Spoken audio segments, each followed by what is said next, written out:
Welcome, everyone. We have with us Elyse Preston. Elyse is a community builder, a soulful business coach, and the founder of Be More Connected. And Elyse is also a friend, colleague, and mentor to me. Elyse has been the support coach in two of the long-term group business coaching containers I've been in, and she's been really wonderful support on my journey. So welcome, Elyse. I'm so glad to have you here. Thank you, Alice, for the warm welcome. And I'm super excited to dive into our conversation today. So good, so good. So just yeah. So when I met with you a few weeks ago and I said, the theme of this is the impact, this is the Impactful You show, and my theme for the year is ground your resistance, meet this moment without burning out. You said, I think I'll talk about community building. So if for the audience, can you connect those dots, right? Like ground your resistance, build your community. Like how are they the same?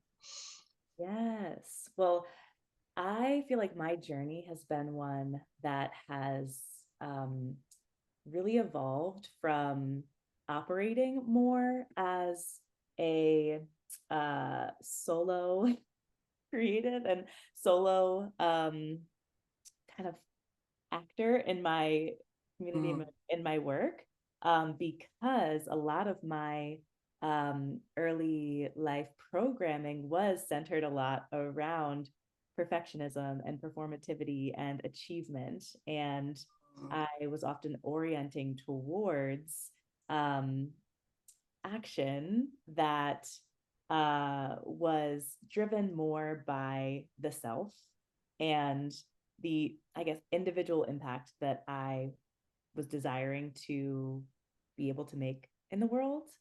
Um, and I would say over the last 7 years, that has dramatically shifted and evolved for me. And I've found that some of the places where I am able to experience the deepest sense of um, my own like joy and aliveness, and also the feeling of um, just impact being made and being felt in the most profound ways is actually through relationship building, community building, and like deep interconnection. And so when you ask that question of like how do we ground our resistance, and the fact that community emerged for me as one of those just really central pieces, is because I think the water that we're swimming in, mainstream culture, does, really infiltrate us with so much messaging around individualism and competition and separation and fear. And I just deeply believe that in order for us to be able to create different kinds of communities, create a new world, like we need each other. And it's so mm, important for us to be able to practice these skills that oftentimes we haven't been taught around clear communication, around repair, around accountability, around um, being able to both hold our um, our individual gifts and strengths and what we bring to the table, and weave that really beautifully mm, um, with community, and finding the ways that we can lift up and amplify and expand our impact together, rather than feeling like there needs to be those forms of like competition or measuring up against, that actually is such a disservice, and oftentimes mhm. like cuts us off from the collective power that we could leverage together. And so yes, I think that's where I want to leave it. It's Yeah, no, sparked for. really clear. I mean, I'm hearing a couple different connections. One is you can't effectively build a world alone. No one builds a world alone. Um, we're limited in our capacity when we work alone. And the other is we're building a world. A world is a community. Yes. I so agree. Yeah. Um, I am curious, I think we have time for this uh, path. When you say your early conditioning was about individualism and individual accomplishment, can you say more about that? Was that like academic achievement? Was that Mm. what was that within your family, or what were you encouraged in and why? Yeah, I think for me, it was very much, it did feel fueled by academic achievement. Um, and I will say that the, I guess, just examples that I was seeing of adults around me, that was very much modeled. And so for me, I always felt like there was something that was very off about that approach. It didn't Mhm. feel like the adults around me that were living in that way were particularly Okay. satisfied or um, living the kind of holistic life that I wanted to live. But I was witnessing these people actually achieve certain measures of external validation and external success from operating um, at that intense pace or valuing um, the appearance of success over valuing your relationships and your connection with other people or the planet or your well-being. Like it's quite interesting. I think that um, yeah, I don't think this is also just a me thing. I think like in that Adrian No, Mode it's fractal, like small is all. Like what I was picking up on was it's also reflected in the larger culture larger culture. as well. Yeah. Yeah. No, I guess I was curious, like, I know you're Black and I know that you live a fairly integrated life. And I was actually curious, like, was there a pressure to succeed for the community, or were people like first generation upwardly mobile? And I don't want to assume any of that, but that's what I was curious about. Yeah. No, actually, this is interesting because I'm biracial. So my mom is white and my dad is Black. And I was receiving um yeah, just it was mostly from my like white side of the family, my mom and my grandfather who had that really internalized white supremacy culture of like force and hustle and achievement. And Mm, I feel like my messaging that I received from my dad was kind of similar. Like his pace is not as oppressive, but he was still striving and achieving in those mhm, mhm. similar ways. Um, Even though I felt more comfortable and like safe in his energy because it wasn't as um, controlling or like manipulative. But I still didn't feel like I found the role modeling or examples that I was looking for in terms of how to live in the world in a way where you weren't just replicating um, oppressive systems, but you were actually seeking to create something different, seeking to live in the world in a more liberatory way. And as a kid, I couldn't articulate what that meant to me, but I But know something was missing. something was missing. Yes. I'm just going to go back to your form because you phrase the questions you want to be asked really beautifully. Um, yeah, so let's see. I'm going to do this, I think, in the other order. Um,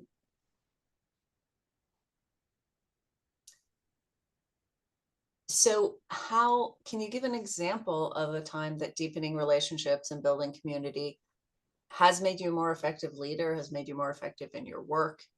And I know you've also said brings more satisfaction.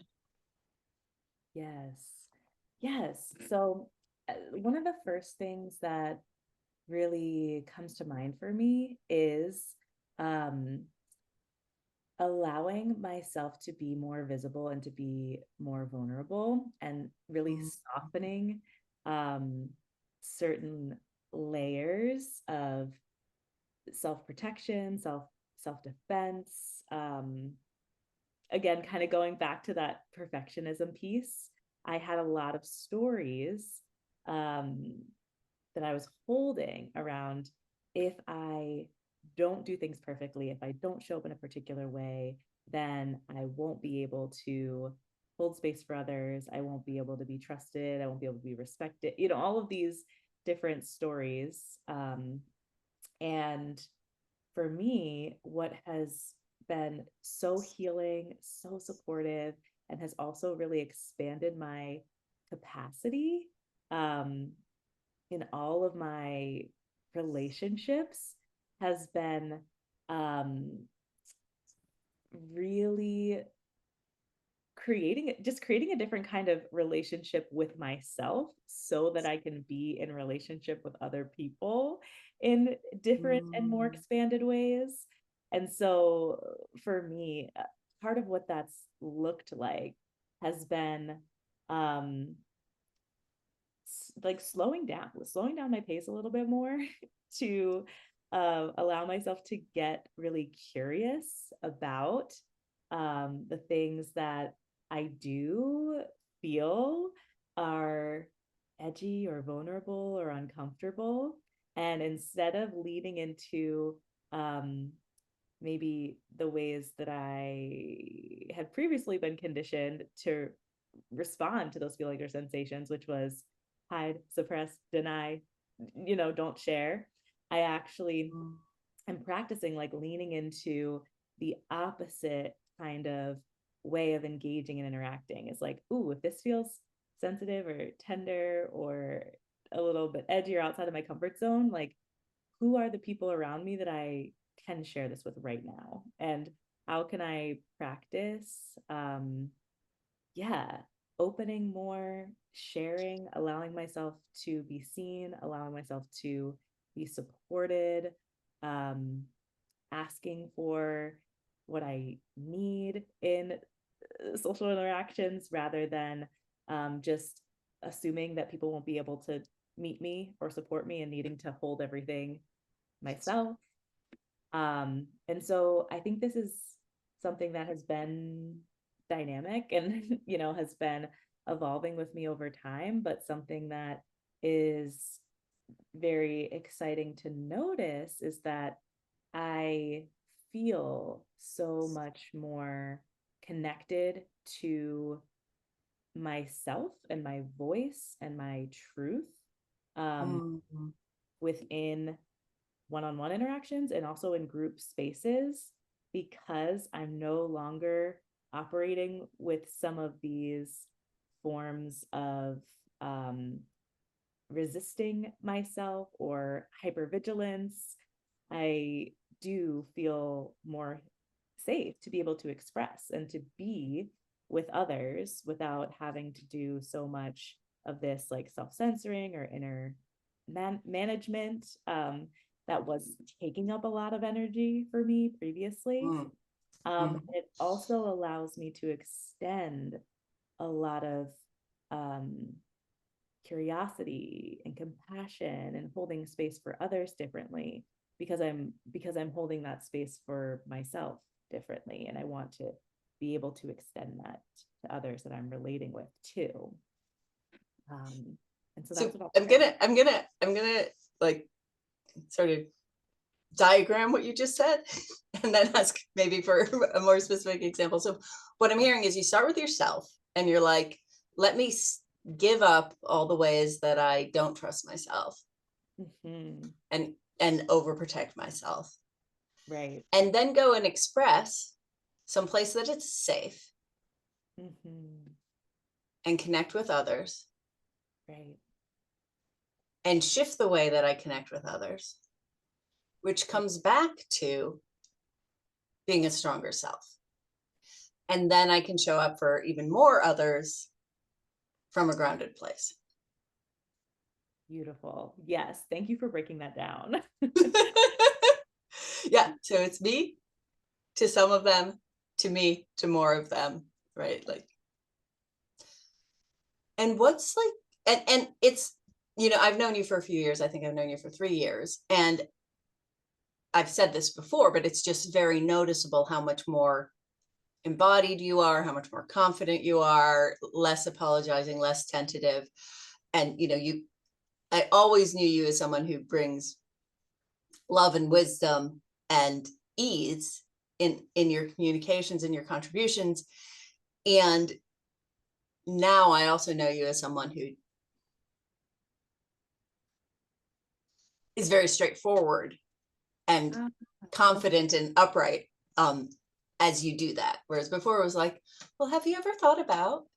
And then you say this amazing gem. Like now it's without the preface, right? ah, I appreciate that witnessing. Yes, that feels true to me. Yeah. Yeah. And what's like, can you think of like a specific, either a before and after or a specific time recently where you've said, okay, I could be tempted to keep this to myself, but I'm actually going to bring it to community? Mm, yes.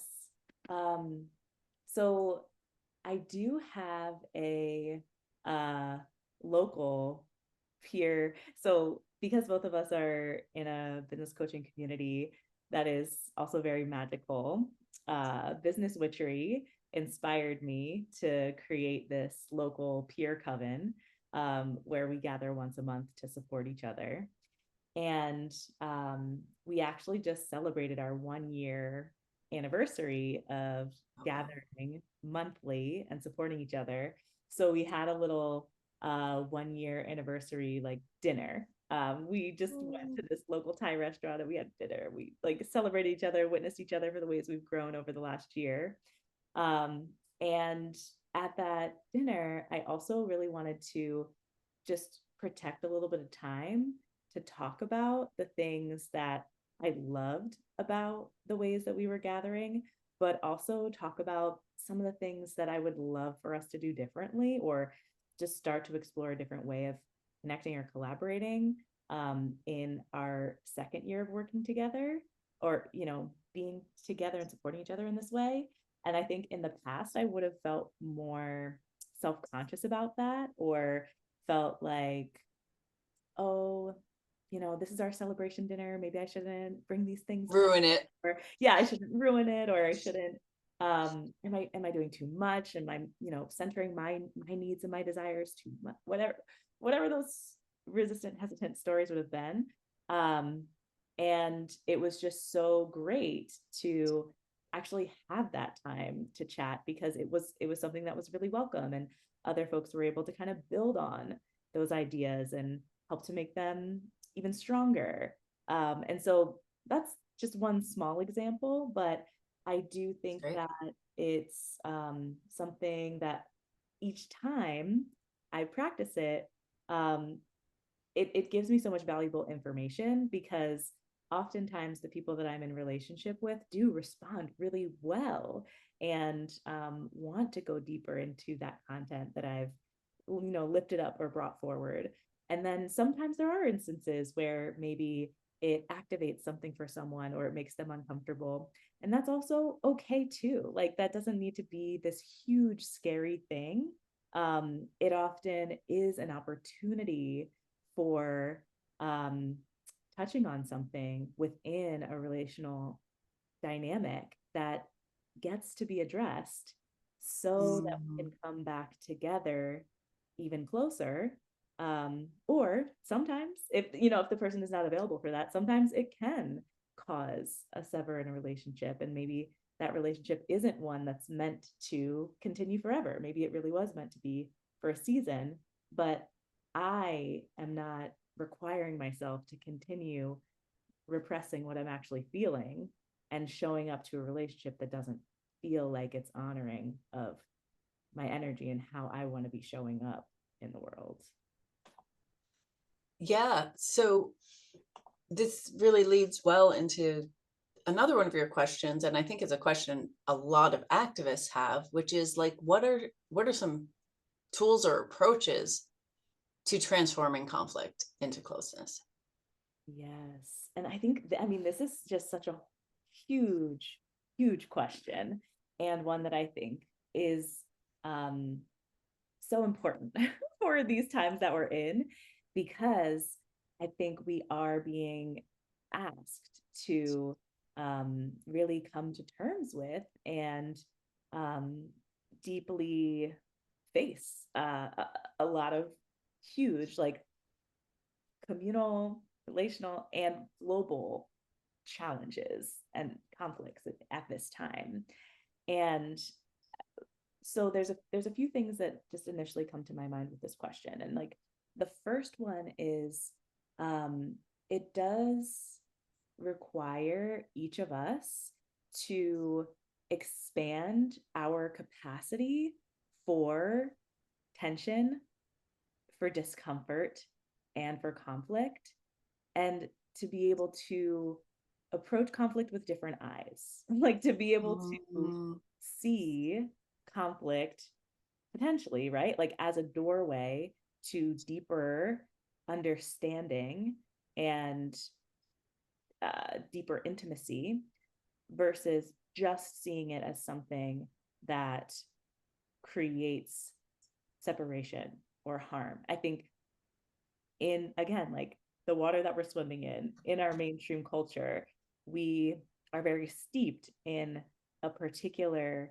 um, kind of framework or understanding that conflict is a fight and fighting is bad and there's a winner and a loser, and you have to be antagonistic and you have to win, like, and those ways of thinking are completely at odds with building, with organizing, with coming together, with allowing our experiences of relationality to be generative.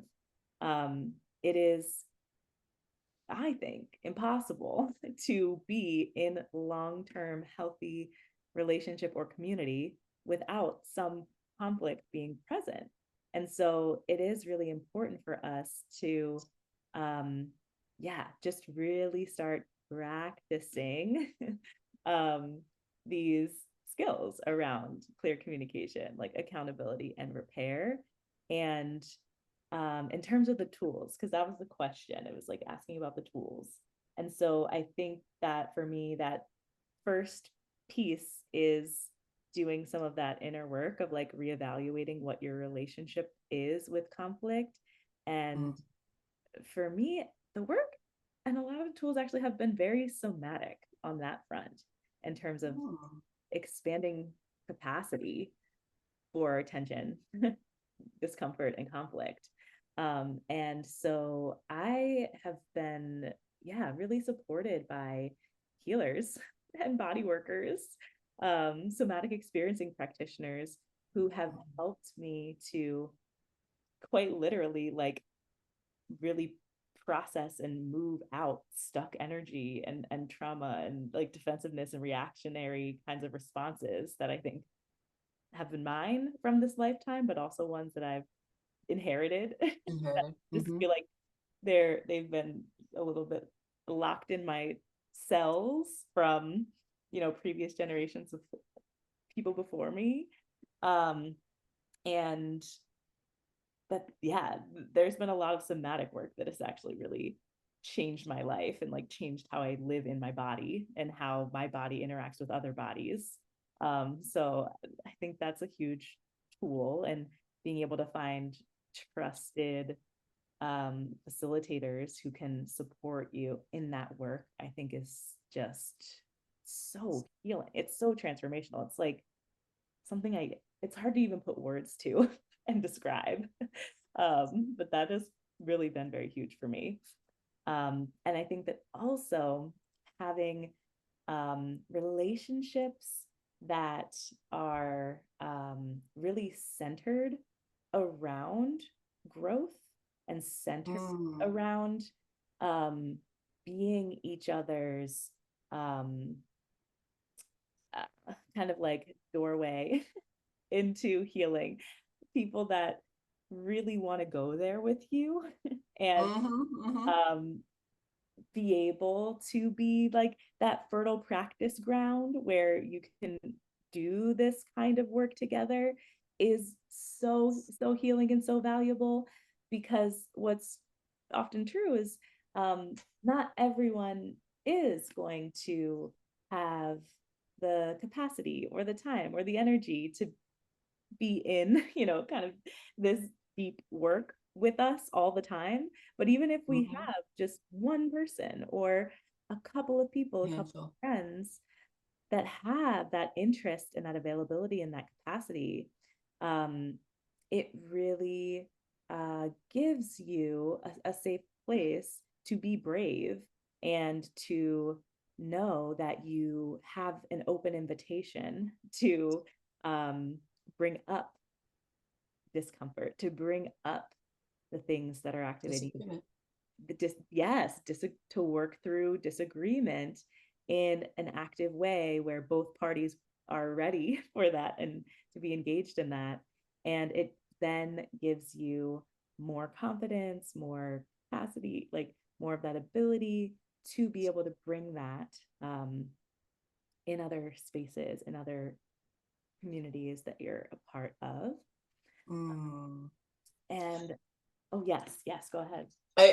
Yeah, before you go on to anything else, I want to check in on I want to reflect something that I'm getting from these first two, which Yeah. so, I'm a mediator. Like that's one of the things I do, and I train people in conflict resolution, and Mm. it's a big part of my work. Yeah. And there's in the mediation world, there's a lot of emphasis on what you say Mm. in the conversation. Yeah. And what I'm hearing is preparing the ground can be at least as important. So there's preparing the ground of you, Mm. like so that you are resilient Yes. to tense conversations Yes. fundamentally, and not even like in mediation, we might prepare somebody for a particular conversation, right? Like deal with Mm. your own reactivity in this conversation before you go into it. But Right. this is make yourself it's actually possible to be a less reactive being, period. Yes. And then the other thing I heard is the ground of the field between you and people, right? Yeah. Having relationships and communities where there is a agreement that Mm. we raise things and we handle them in a certain way. Right. And I actually recently coached a communication course through Landmark, and every time I communicated with another coach, they had the same tools, they had the same expectations, and we just had these wonderful conversations to clean everything up, right? Wow. And what I'm also hearing is when you have those experiences, your expectation is for things to work. Mm. And so if you go to another place where it may be harder, you have those experiences to bolster you. Yes. You have those experiences to bolster you. And I think there's something that I've experienced personally, and I'm now curious to chat with others and see if this feels true, true to them too, is that um, even when, because I think bolstering is the correct word, you feel a little bit stronger, but you also have essentially strengthened a muscle or um, had the opportunity to like honor something within yourself that Mm, has been met by someone, and that feels very like empowering and affirming to know that there are other beings around you in your world, in your orbit, who do support you in that way. So even if this one other person doesn't, um, you can still feel the support of having other folks in your community that are values aligned who can kind of be at your back around that. Um, mm, even if it's not fully able to be met or supported by everyone around you. You know, you still have some of that like support. And just from that human biological level, there's some of the resiliency around like belonging, I think, that gets strengthened through that. Great. And I know you're going to say one more thing, and then I think we should go to hearing about your gift. Okay, great. So yes, where was I going to share next? This was a tool specifically around conflict. Um, so maybe this is kind of going in a slightly different direction, but I think it still connects. Is that oftentimes when we are in conflict, that can bring out some of the messier parts of ourselves. Like when we are activated, we sometimes are speaking a little bit more quickly. Our nervous system is a bit dysregulated. We're maybe drawing on parts of ourselves that we aren't often bringing to the forefront in other parts of our lives.